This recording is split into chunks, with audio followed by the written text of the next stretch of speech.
Hi everyone, welcome to Rivodu. It's Physics, Chapter 4 Moving Charges and Magnetism, Part 4 Magnetic Force on a Current Carrying Conductor. Part 2 के अंदर हमने देखा था कि अगर कोई चार्ज पार्टिकल मैग्नेटिक फील्ड के अंदर अगर मूव कर रहा है तो उस पर एक मैग्नेटिक फोर्स लगता है और वो मैग्नेटिक फोर्स बराबर होता है magnitude of the charge into V cross B. Okay, तो अगर हमारे पास कोई कंडक्टर है जिसमें कुछ करंट फ्लो कर रहा है तो हमें पता है करंट एक्चुअली में क्या होता है. करंट होता है फ्लो ऑफ इलेक्ट्रॉन्स. तो अगर करंट इस डायरेक्शन में अप डायरेक्शन में तो हमें पता है कि एक्चुअली में इलेक्ट्रॉन्स मूव कर रहे हैं नीचे और ये किस वेलोसिटी से मूव करते हैं हमें ये भी पता है. ओके, इलेक्ट्रॉन्स ड्रिफ्ट वेलोसिटी के साथ मूव करते हैं और उस मोशन ऑफ चार्ज को हम बोलते हैं करंट. ठीक है, तो अगर कुछ करंट फ्लो कर रहा है इसका मतलब है कि इलेक्ट्रॉन्स नीचे जा रहे हैं ड्रिफ्ट वेलोसिटी के साथ. तो हमारे पास वेलोसिटी है, हमारे पास चार्ज पार्टिकल है और हमारे पास मैग्नेटिक फील्ड है. तो हमारे पास रेसिपी पूरी है मैग्नेटिक फोर्स के लिए.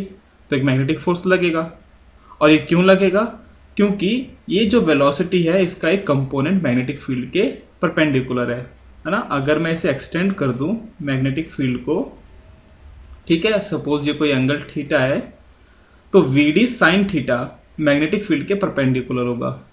ओके, तो हम कह सकते हैं हाँ उस केस के अंदर अगर मैं V क्रॉस B निकालूं तो आउटवर्ड डायरेक्शन में आउट ऑफ द स्क्रीन एक फोर्स लगेगा. ओके, तो हमें ये निकालना है कि करंट कैरिंग कंडक्टर के अंदर कितना फोर्स आता है. तो हमें ये निकालना है कि अगर कोई कंडक्टर करंट कैरी कर रहा है और वो मैग्नेटिक फील्ड के अंदर है तो उस पर कितना फोर्स लगेगा. ठीक है, ओके, तो देखिए एक इलेक्ट्रॉन के ऊपर कितना फोर्स लग रहा है पहले हम वो निकालते हैं. ठीक है, तो एक इलेक्ट्रॉन के ऊपर कितना फोर्स लगेगा, ये लगेगा -E इंटू VD. डी को थोड़ा नीचे लिखना चाहिए हमको, D क्रॉस B. ठीक है, ये है फोर्स एक इलेक्ट्रॉन पे, है ना. ये है फोर्स एक इलेक्ट्रॉन पे. तो देखिए ये जो फोर्स आया ये फोर्स आया एक इलेक्ट्रॉन पे, लेकिन हमें इन सारे इलेक्ट्रॉन्स पे निकालना है जो मिलकर एक करंट बना रहे हैं. ठीक है, तो देखिए इसको करने के लिए हम क्या करेंगे, जैसे कि आपको याद होगा ड्रिफ्ट वेलोसिटी वाला जो वीडियो था, अगर नहीं है तो यहाँ जाके आप देख सकते हैं. ड्रिफ्ट वेलोसिटी वाले वीडियो के अंदर हमने कुछ चीज़ें डिफाइन की थी. उनमें से एक चीज़ थी n. तो n क्या था, number of electrons per unit volume. ठीक है, तो हम मानते हैं कि इस वायर के लिए हमें ये n पता है. ठीक है, number of electrons per unit volume. तो देखिए हम क्या करेंगे, हम एक छोटा सा एलिमेंट लेंगे, ओके, जिसकी लेंथ है dl. अब इस छोटी सी लेंथ के अंदर कितने इलेक्ट्रॉन्स होंगे, तो टोटल इलेक्ट्रॉन्स इस एलिमेंट में होंगे n number of electrons per unit volume into ये छोटा सा वॉल्यूम. तो ये होगा dl इनटू, अगर इस वायर का क्रॉस सेक्शन एरिया a है तो ये होगा n dl a. तो इतने इलेक्ट्रॉन्स हैं इस छोटे से वॉल्यूम में.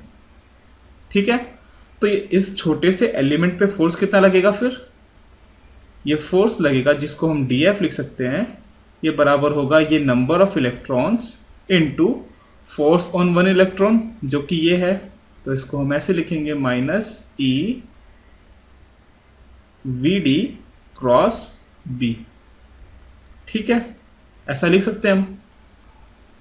ओके, अच्छा, अगर ड्रिफ्ट वेलोसिटी वाला वीडियो अगर आपको याद है तो उसके अंदर हमने देखा था कि करंट होता है NEAVD, है ना. यही रिलेशन होता है करंट और ड्रिफ्ट वेलोसिटी में. तो हमारे पास ये सब चीज़ें इधर n है, E है, A है, VD है ना, NAEVD. लेकिन VD यहाँ क्रॉस मल्टीप्लाई हो रहा है मैग्नेटिक फील्ड के साथ. ओके, तो हमें यहाँ से VD को निकालना है ताकि हम इन NAVD और E को हटाकर जो हमारे पास गिवन वैल्यू है करंट उसकी फॉर्म में आंसर ले आए. ठीक है, अब देखिए इस VD को निकालने का तरीका क्या है. ड्रिफ्ट वेलोसिटी एक वेक्टर क्वांटिटी है. ठीक है, यहाँ पर मेनली हमें डायरेक्शन से मतलब है।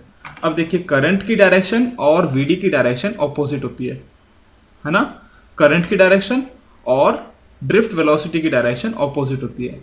लेकिन मैं यहाँ करंट नहीं लिख सकता कि मैं माइनस वी डी हटा दूँ और आई लगा दूँ, क्योंकि आई एक वेक्टर क्वांटिटी नहीं है।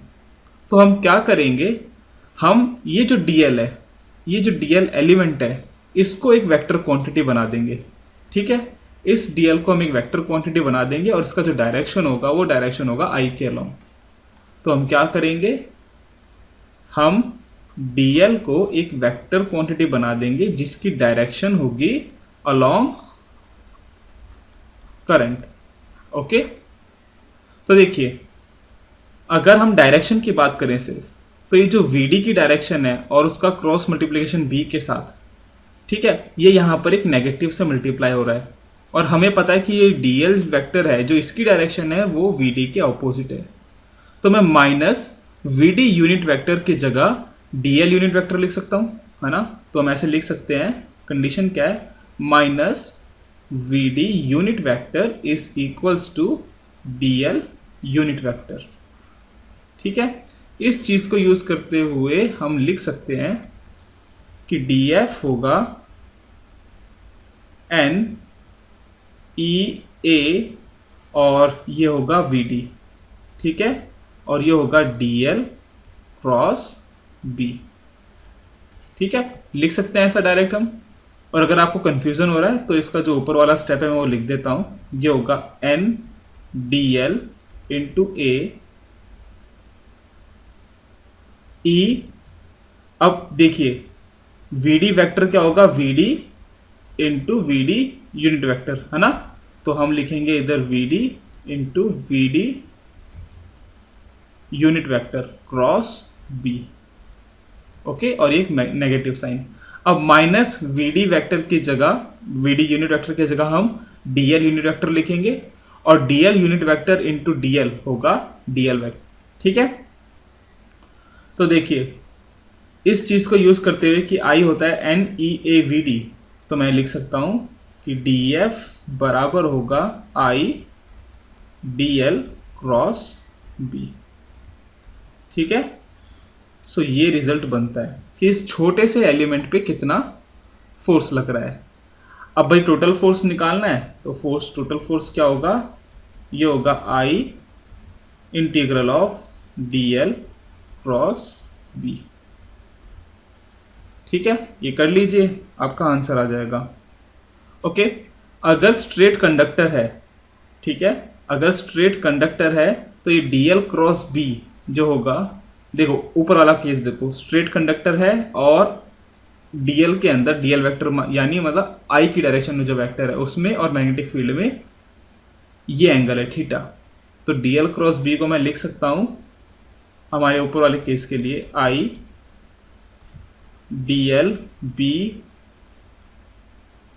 Sign theta.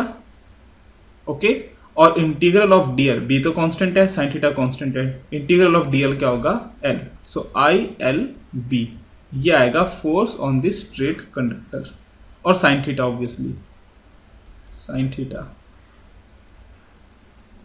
ठीक है, या फिर मैं इसको डायरेक्ट ऐसा भी लिख सकता हूं कि force for straight conductors, force on straight conductors is i l cross b। ठीक है, तो ये है स्ट्रेट कंडक्टर्स के लिए, स्ट्रेट कंडक्टर्स। ओके, तो देखिए मेन रिजल्ट है ये वाला, आपको ये याद रखना है कि फोर्स क्या होता है एक छोटे से एलिमेंट पे i dl क्रॉस b, और dl वेक्टर क्या है, dl वेक्टर एक छोटा सा लेंथ वेक्टर है और जिसकी डायरेक्शन करंट के अलोंग है। तो हम यहाँ पर करंट इसलिए नहीं लेते क्योंकि current is not a vector quantity. ठीक है, लेकिन हम लेंथ को वेक्टर क्वांटिटी बना सकते हैं। तो हमने एक्चुअली में ये बनाया है। ठीक है, जो हमने यहाँ पर ये लिखा ना, ये हमने डिफाइन किया। ओके, ठीक है, तो देखिए ये बहुत ही सिंपल चीज़ है, इसके बहुत ही सिंपल क्वेश्चन बनते हैं। जैसे कि एक बहुत ही सिंपल क्वेश्चन है कि अगर मेरे पास ये सर्किट है, ओके, यहाँ रजिस्टर है, और ये कंडक्टर है। इस कंडक्टर की लेंथ है L, ठीक है, और इस बैटरी का EMF है E और ये है R रेजिस्टर। अब ये सर्किट ऐसे रखा हुआ है कि मैग्नेटिक फील्ड आधे सर्किट को कवर कर रही है और वो है इनसाइड, और हमें ये दिया हुआ है कि इस पूरे सर्किट का मास है M, ओके, और ग्रेविटी ऑब्वियसली लग रहा है नीचे। तो हमें बताना है कि इस सर्किट के अंदर हम रेजिस्टर कितना रखें ताकि ये जो पूरा सर्किट है ये हवा में सस्पेंडेड रहे, नीचे ना गिरे, ठीक है। तो find R for equilibrium. Okay, अब देखिए बहुत ही सिंपल क्वेश्चन है। इस सर्किट के अंदर करंट फ्लो करेगा और वो इस डायरेक्शन में करेगा, और इस करंट की हम वैल्यू बता सकते हैं। इस करंट की वैल्यू होगी E/R, ओके। अब देखिए ये जो ऊपर वाला कंडक्टर है ये मैग्नेटिक फील्ड के अंदर नहीं है, तो इस पे तो लगेगा फोर्स 0। अब ये वाला पार्ट देखिए आप, एक ये वाला, ठीक है। अब इसमें करंट है नीचे, ओके, करंट नीचे है। लेट से ये लेंथ है y, तो इस छोटे से पार्ट पर ये वाला जो पार्ट है, इस पार्ट के ऊपर कहाँ फोर्स लगेगा और कितना लगेगा। एक स्ट्रेट कंडक्टर के लिए फोर्स क्या होता है, I/L क्रॉस B। L की डायरेक्शन है नीचे, B की डायरेक्शन है अंदर, ओके। तो क्रॉस प्रोडक्ट आपको लगाना आता होगा। तो डायरेक्शन क्या होगी भाई, I के अलोंग आप रखो राइट हैंड का थंब, और B के अलोंग रखो अपने फिंगर्स राइट हैंड के। तो आपका जो पाल्म है वो कहाँ डायरेक्ट कर रहा है, वो डायरेक्ट कर रहा है इधर राइट में, ठीक है। अब ये वाला पार्ट देखिए, इसकी भी लेंथ कितनी है y, ओके, बट करंट है अपवर्ड डायरेक्शन में। अब इस पे कितना फोर्स लगेगा, इस पे फोर्स लगेगा इसी के बराबर but in opposite direction, okay. तो ये जो फोर्सेस हैं, पहली बात तो ये हॉरिजॉन्टल डायरेक्शन में और ये इक्वल एंड ऑपोजिट है, तो इन दोनों का नेट इफेक्ट है 0, ओके। तो इक्विलिब्रियम के अंदर रोल कौन प्ले करेगा, ये वाला पार्ट, ओके। अब इसके अंदर करंट जाएगा ऐसे। अब देखिए इस पार्ट पर कितना फोर्स आएगा और किस डायरेक्शन में आएगा, ठीक है। तो देखिए फोर्स होता है force, magnetic force on a straight current carrying conductor, ये होगा I/L क्रॉस B, ठीक है। अब L की डायरेक्शन है ऐसे करंट के अलोंग और B है अंदर, तो राइट हैंड थंब रूल लगाइए, करंट के अलोंग मतलब राइट डायरेक्शन में अपना थंब, और inside the screen your finger. तो आपका पाल्म कहाँ पॉइंट कर रहा है, अपवर्ड्स, तो इसमें फोर्स लग रहा है अपवर्ड्स, ओके। तो ऊपर की डायरेक्शन में फोर्स आ रहा है, और ये कितना आ रहा है, वेक्टर साइन में लिखते हैं, ये आएगा I कितना है, E/R इंटू लेंथ हमें दी हुई है और मैग्नेटिक फील्ड भी दी हुई है B। तो देखिए अगर इस सर्किट को हम बनाएं, ये सर्किट है कुछ ऐसा। इस पूरे सर्किट पे एक तो नीचे फोर्स लग रहा है mg, और दो फोर्स लग रहे हैं ऐसे जो इक्वल एंड ऑपोजिट है, उनकी आप टेंशन मत लीजिए, वो कैंसिल आउट हो गए। अब इस पूरे कंडक्टर पर एक अपवर्ड डायरेक्शन में फोर्स लग रहा है, और वो कितना है, ये F, ठीक है। यहां पर मैं लिख देता हूं +J, अगर ये J डायरेक्शन है तो, ओके। तो अगर इक्विलिब्रियम की कंडीशन बनानी है तो ये F और ये mg बराबर होना चाहिए, तो यहां से हम लिखेंगे F minus mg should be equals to 0, या फिर ELB/R is equals to mg। तो यहाँ से रेजिस्टर की वैल्यू कितनी आई, रेजिस्टेंस आएगा ELB/mg। इतना रेजिस्टर आपको चाहिए सर्किट के अंदर, ठीक है। बहुत ही सिंपल क्वेश्चन था। तो इस टॉपिक के अंदर ऐसे ही क्वेश्चन बनेंगे इजी, ठीक है। एक और सिंपल सा क्वेश्चन करते हैं। तो देखिए ये क्वेश्चन ऐसा है कि हमारे पास इस शेप के अंदर एक कंडक्टर है जो बैटरी से ऐसे कनेक्टेड है। सर्किट का रेजिस्टेंस है R और बैटरी का EMF है V, ओके। और मैग्नेटिक फील्ड बस यहाँ तक है, ठीक है। ये वाला जो पार्ट है ये बाहर है मैग्नेटिक फील्ड से। तो हमें बताना है टोटल फोर्स कितना होगा इस पूरे सर्किट के ऊपर। ओके, तो देखिए ये वाला जो पार्ट है ये हमें गिवन है कि ये सर्कुलर है और ये बाकी लीनियर है। ओके, हम लीनियर पार्ट का तो इजीली बता सकते हैं भाई। ये वाला जो पार्ट है ईएमएफ वाला, ये तो जीरो फोर्स क्योंकि मैग्नेटिक फील्ड से बाहर है। अब ऊपर वाला और नीचे वाला देखिए, ऊपर वाले वायर के अंदर करंट जाएगा ऐसे, ठीक है।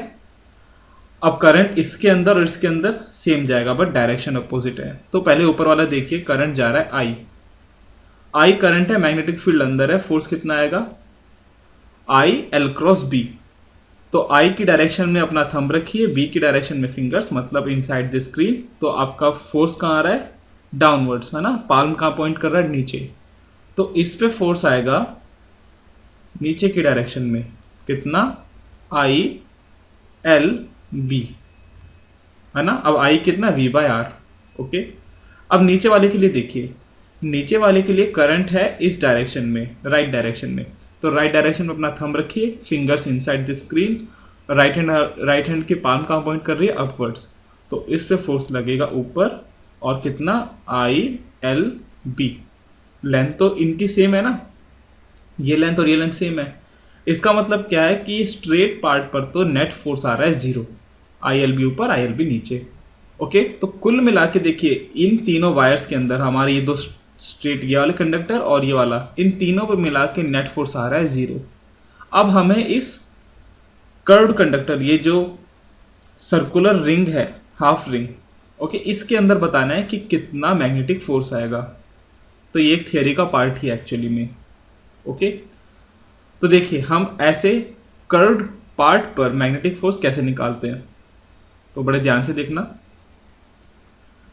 मैग्नेटिक फील्ड हमें दी गई है इनसाइड, ओके, और करंट फ्लो कर रहा है इस डायरेक्शन में। तो देखिए हम क्या करेंगे, हम सेंटर से हॉरिजॉन्टल से थीटा एंगल ऊपर जाएंगे, ठीक है, और एक छोटा सा एलिमेंट लेंगे डीएल लेंथ का।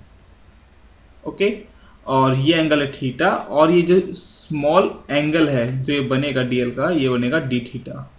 तो मैं यहाँ से लिख सकता हूँ कि डीएल बराबर होगा आर डी थीटा के।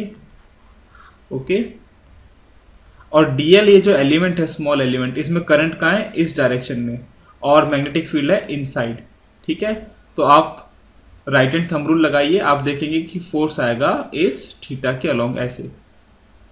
अब देखिए इस पर ये जो फोर्स आया डीएफ, ये कितना आएगा, डीएफ आएगा I D L B. Okay, ये फोर्स है डीएफ, और ये एंगल कितना बना रहे हैं हॉरिजॉन्टल के साथ थीटा इस डायरेक्शन में। अब देखिए अगर ये थीटा पर ऊपर एक डीएल है तो थीटा पर नीचे एक और डीएल होगा, ओके, और इसमें करंट नीचे है ऐसे। अब आप यहाँ पर I D L cross B लगाइए तो आप देखोगे कि जो अब फोर्स आएगा वो आएगा ऐसे। ओके, तो हमारे पास दो फोर्सेस हैं, एक तो है ऐसे और एक है ऐसे, और ये दोनों थीटा पर हैं हॉरिजॉन्टल से, और इन दोनों का मैग्नीट्यूड डी एफ सेम है, ये है I D L into B. Okay, तो देखो हॉरिजॉन्टल कंपोनेंट कितना होगा डी एफ कॉस थीटा, और ये होगा डी एफ साइन थीटा। ऊपर और नीचे वाले का भी ऐसे ही होगा, डी एफ साइन थीटा ऊपर और डी एफ कॉस थीटा इधर, और डी एफ है ये वैल्यू, ठीक है। तो देखिए जो साइन वाले कंपोनेंट है वो तो बैलेंस आउट हो रहे हैं, बस कॉस वाले कंपोनेंट ऐड होंगे। ओके, तो अगर मैं ऊपर थीटा ले रहा हूँ तो नीचे का जो थीटा वाला कंपोनेंट है उसका जो साइन कंपोनेंट है वो कैंसिल आउट जाएगा। तो इसका मतलब क्या है कि टोटल के लिए हमें सिर्फ कॉस कंपोनेंट निकालना है, ठीक है। तो देखिए मैं इन दोनों के अगर कॉस कंपोनेंट लिखूं जो ऐड हो रहे हैं तो कितना आएगा 2df कॉस थीटा, ठीक है। ये है नेट फोर्स इन दोनों एलिमेंट के लिए, और थीटा हमें कहाँ से कहाँ तक लेके जाना है, ये हमें लेके जाना है 0 से लेके π/2 तक। ओके, तो हमने 0 से पाई बाय 2 लिया और 2df लिखा, क्योंकि नीचे का जो 0 से पाई बाय 2 है उसका df cos थीटा हमने ऐड कर लिया। तो ये होगा net force on this curve part. Okay, तो बस हमें हम ये सॉल्व करना है। हम यहाँ से df लिखेंगे, 2 बाहर ले लीजिए, df आएगा i कितना है v बाय आर, तो v बाय आर लिखा हमने। dl कितना आया था, ये आया था r d theta, okay, into b, ये हो गया b, और इसका cos थीटा, और ये जो लिमिट्स है ये है 0 से पाई बाय 2। तो यहाँ से फोर्स कितना आएगा, 2v by R into R B, और cos थीटा d थीटा 0 से पाई बाय 2। ठीक है, तो ये होगा 2v R B by R into cos theta का इंटीग्रेशन होता है साइन थीटा, और इसकी लिमिट्स हमें डालनी 0 से पाई बाय 2। तो यहां से कितना आया फोर्स, ये आएगा 2v R B by R into sine 1, sine pi by 2 होता है 1। ठीक है, तो नेट फोर्स कितना आएगा इस पर, 2v R B divided by R. अब ये तो था देखो डिटेल्ड तरीका इंटीग्रेशन से आपने कैसे करना है। ओके, लेकिन इस क्वेश्चन को हम बड़े इजीली कर सकते थे। तो देखिए इस फिगर के अंदर हम देख सकते हैं कि भाई कॉस वाले कंपोनेंट ही ऐड हो रहे हैं और साइन वाले कैंसिल आउट हो रहे हैं। तो देखिए डीएल का कॉस कंपोनेंट कौन सा होगा, अगर ये डीएल है और डीएल जो है ये हॉरिजॉन्टल, ये वर्टिकल के साथ बना रहा है एंगल थीटा, तो डीएल कॉस थीटा क्या होगा, ये इतना पार्ट। ठीक है, यानी इसका प्रोजेक्शन। ओके, तो डीएल का बस ये वाला पार्ट हमें लेना है। अब देखिए इस पूरी रिंग के लिए, ये जो हाफ सर्कुलर रिंग है, अगर मैं इस पूरे का प्रोजेक्शन लूं तो प्रोजेक्शन कितना आएगा, ये आएगा 2r। तो हम इस कर्व्ड कंडक्टर को एक स्ट्रेट कंडक्टर मान सकते हैं जिसके अंदर करंट फ्लो कर रहा है नीचे और जिसकी लेंथ है 2r। और अगर आप इस पे फोर्स निकालेंगे तो कितना आएगा, ये आता है आई एल इंटू बी, तो आई कितना है v by R into L कितना है 2r into B. Same result आ गया जो नीचे आया था, है ना, ये रिजल्ट आया था। ठीक है, तो देखिए ये आप चीज़ अगर समझ लें प्रोजेक्शन, तो बहुत सारे क्वेश्चन आप चुटकियों में कर लेंगे। ओके, आप देखिए वर्टिकल वाले कंपोनेंट कैंसिल आउट हो रहे हैं और कॉस वाले कंपोनेंट ऐड हो रहे हैं।